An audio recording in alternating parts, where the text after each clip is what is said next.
The UN says the entire humanitarian system is collapsing.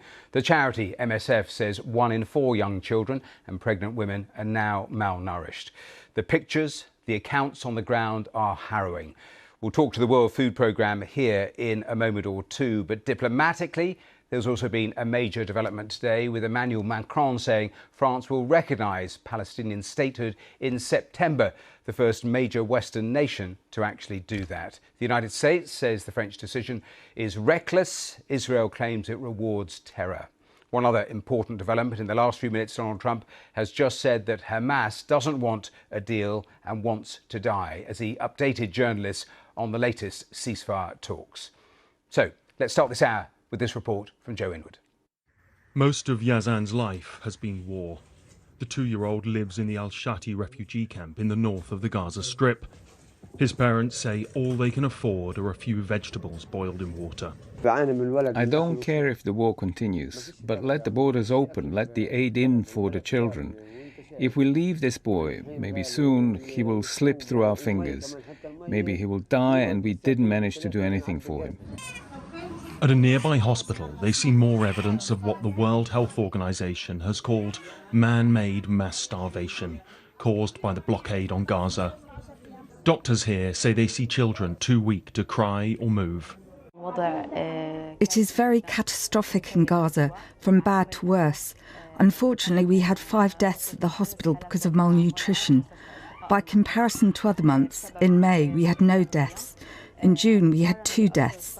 We are not done with July and we've already had 5 deaths. Of those 5, we had 1 case that died because of a lack of medicine. Some small amount of aid is getting through, but it's far from enough. The daily search for food gets more desperate. Israel has previously accused Hamas of looting supplies and blames the UN for failing to distribute the aid that does get through, something aid agencies and the UN squarely reject. It is in the context of an ever-worsening humanitarian crisis that France has said it will formally recognise a Palestinian state.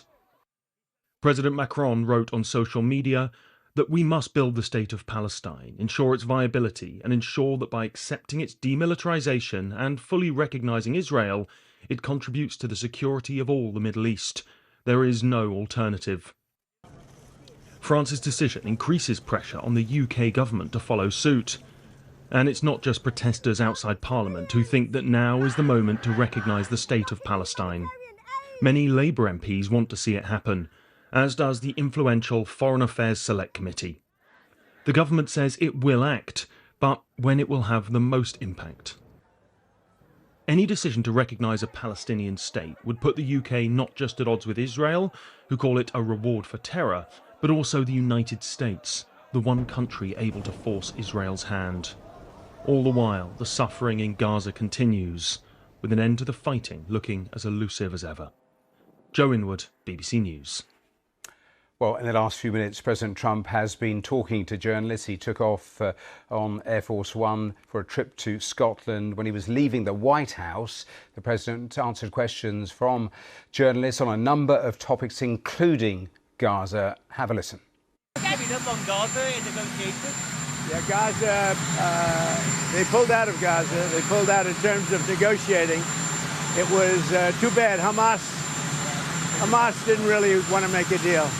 I think they want to die, and it's very, very bad. Are you done? And it got to be to a point where you're gonna have to finish the job.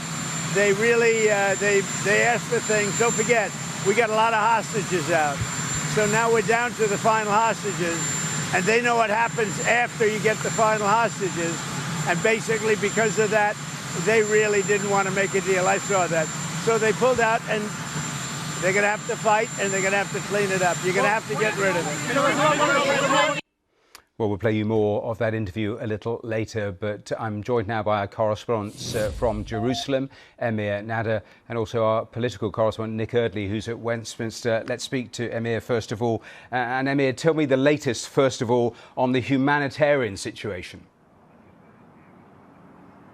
Well, as you said, it's a catastrophic situation. In addition to the images we're seeing more and more coming out of Gaza of children in the most distressing of states, obviously acutely malnourished, distended bellies, bones bare. We're also seeing the facts being reported from some of the international aid agencies on the ground, like Doctors Without Borders, who today said that a quarter of the children that they're seeing, and pregnant mothers and breastfeeding mothers, are acutely malnourished. And they also talk about something we've been seeing widely in Gaza, which is that staff members, perhaps people who work for international aid organisations who could be considered amongst the salaried of Gaza, they're struggling to eat more than once every day or two. And the Doctors Without Borders statement didn't mince its words. It accuses Israel of using starvation deliberately as a weapon of war. Israel has been rejecting these claims. It's been saying that it's Hamas who's obstructing the delivery of aid. It says that international organisations are not picking up the aid that's there. And those international organisations, we've been speaking to them over the past week. They've been telling us that they are trying to get that aid. When they do manage to get the permissions from the Israeli military to deliver it, it frequently comes under Israeli gunfire. And just today we've had a new statement from the Israeli government saying that they are looking now to allow aid drops into Gaza. So planes flying over, dropping parachuted crates of aid. We've seen this before in the war, and it's been chaotic and it's been deadly, crushing people, landing into the sea where people, we've seen reports of people drowning. And it's seen by many in the humanitarian community as a sign of failure when the borders to Gaza are right there, and it is indeed easy to distribute aid. They just need to have the aid get in as much of a free and open way as possible. I'll be back to you in a second, but let's go to Westminster and to Nick. And Nick, two questions, which is, there was that phone call that Keir Starmer is going to have with Emmanuel Macron and the German Chancellor. Any word coming out of that and the growing frustration from the British government? And how much pressure now on Keir Starmer to follow Emmanuel Macron in terms of statehood and recognition? I don't think that call's actually happened yet, Matthew, but there is clearly growing frustration in the UK. The statement the Prime Minister put out last night was pretty strongly worded. But the question is whether that is going to be enough. And I think there is increasing pressure on the UK to do what France did and say that it's going to formally recognise a state of Palestine. Some of that pressure comes simply because such a close ally in France made that decision itself. Some of it comes from opposition parties, some of it comes from Labour MPs and cabinet ministers who have been bringing this up with the Prime Minister, urging him to be more proactive. But I don't think that it's going to be imminent for the UK. Two reasons. Firstly, Keir Starmer's been walking a bit of a diplomatic tightrope. He's trying to keep Europe happy, but he's trying to also stay as close as he can to President Trump. And we know that President Trump's administration has been critical of the French for saying that they were going to recognise a Palestinian state. Given that Keir Starmer will be meeting President Trump, we think, in the next few days in Scotland, I think it's unlikely that he'd want to do this now.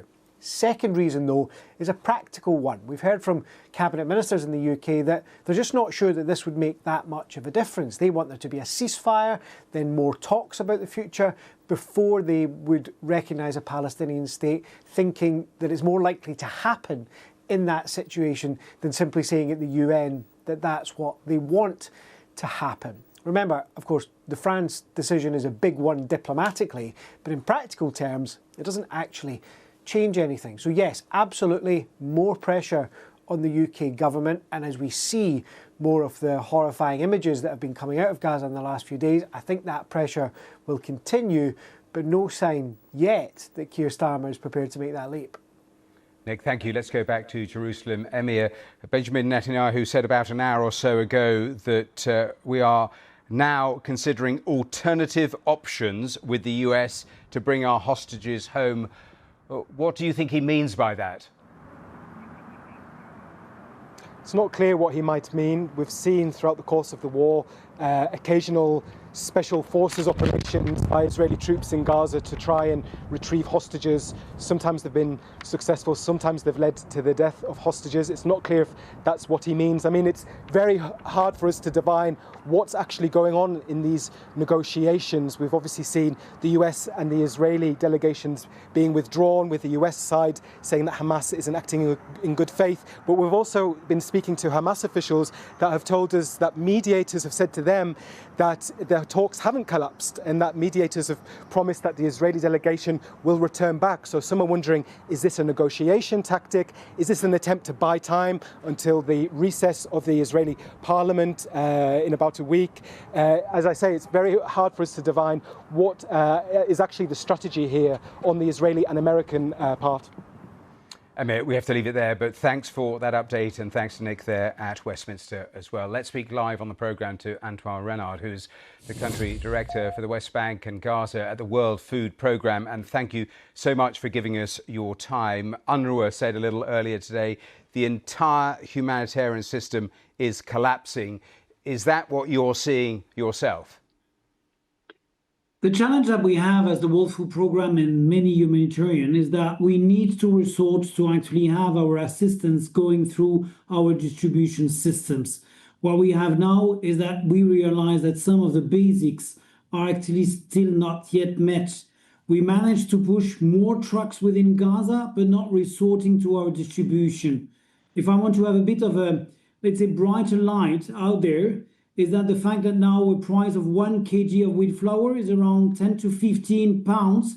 It used to be 3-4 days ago around 70 pounds. Yet it's not sufficient. We need actually to go at scale and reach people where they are. It is really one of the most dreadful periods we've ever faced in Gaza. Now we're actually seeing people dying of starvation. The worry is that the numbers will accelerate very, very rapidly from now. Is that what you fear? What we fear is that if we don't manage to have at least 100 trucks, and I'm so sorry to speak about trucks, getting every day into Gaza, we will not be able to avert what is the current situation. This is why we've been asking for it, to have proper safe passages, making sure that, like it was in the beginning of this week, where our team was taking more than 20 hours just to bring 19 trucks. We need to be able to have this flow getting into Gaza, avert the situation as it is, and resort to what was our distribution system. They were efficient. They were actually reaching the right people and making sure that you don't have what you're currently seeing in Gaza. I was listening to David Mensa, a spokesman for Benjamin Netanyahu, talking to the BBC earlier today. He made 2 points. He said that aid trucks are already in Gaza, hundreds of them, and they haven't been picked up by the aid organisations. He also accused the UN of working with Hamas. When you hear statements like that, just give me your response. Well, actually, we know how to do our job. We know how to reach people. We've proven it during the ceasefire. We were part of the solution, where hostages were being released, and us actually holding 35% of all the assistance that get into Gaza. What I can tell you is that we're working in endless manner. Just over the last 3 days, we've actually pushed 80 trucks on a daily basis. We were not able to do that for the last few days, weeks. We are able actually to bring these goods in. We have none of our food being rotten. We actually are, and we are already asking to the Israeli to replenish our food on the different platforms. Yes. When we are able to do our job, everything can be facilitated. This is what needs to be done. 2 final questions. The first, briefly, if you would. The IDF now talking about allowing airdrops. Is that just another distraction? Is that what is required to actually get to grips with the enormity of what we're seeing? Airdrop are not a solution. If you think of the fact that we managed to have 80 trucks just on average over the last few days, the tonnage is massive. Airdrop will not be a solution. The second one that you have as a real challenge, remember that you have only 12% of the Gaza Strip, which by the way are safe zone and where most of the population are. How an airdrop will be done where there's such small space, safe space for population, high probability you will put some of this population at risk with airdrops.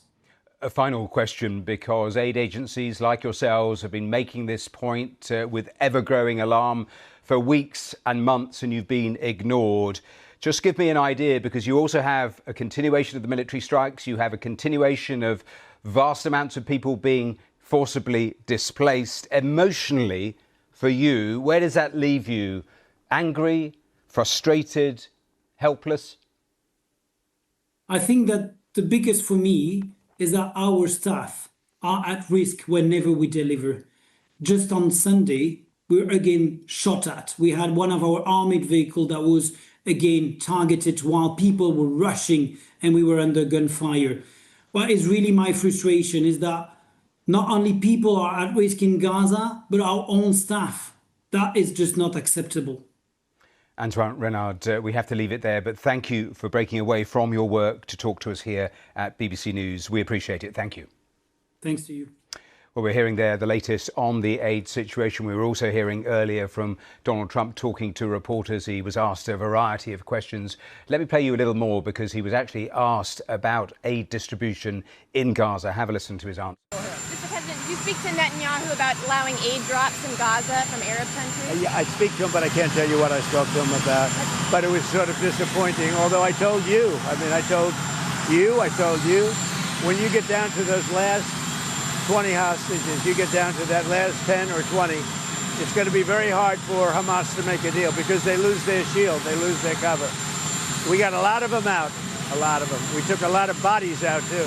You know, so many of the parents said, please get my son's body back, and we're able to do that. We got a lot of people out, live and people that are not alive. But it was very important to the parents to get their son back, even though they knew their son was dead.